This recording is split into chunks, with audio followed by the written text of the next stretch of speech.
காரூரு கிணற்றருகே இயேசு சாமி இருக்கையிலே தண்ணீர் குடத்துடனே மங்கை வந்தாளே, தண்ணீர் குடத்துடனே மங்கை வந்தாளே. ஆடி வந்த மங்கையை பார்த்து இயேசு கொஞ்சம் தண்ணீர் கேட்க இல்லை என்றாளே, நீங்க யூதன் என்றாளே, இல்லை என்றாளே, நீங்க யூதன் என்றாளே. பல்லே பல்லே ஓ ஓ பல்லே பல்லே ஓ ஓ பல்லே பல்லே ஓ ஓ பல்லே பல்லே ஓ ஓ.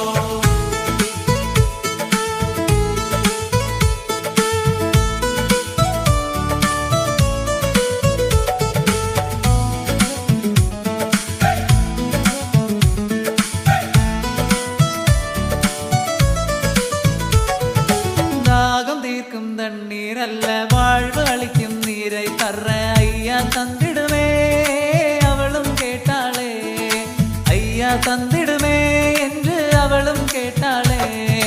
அவளது வாழ்க்கை கதையை சொல்ல அவளும் கேட்டு வியந்து நிற்க உண்மை அறிந்தாள்.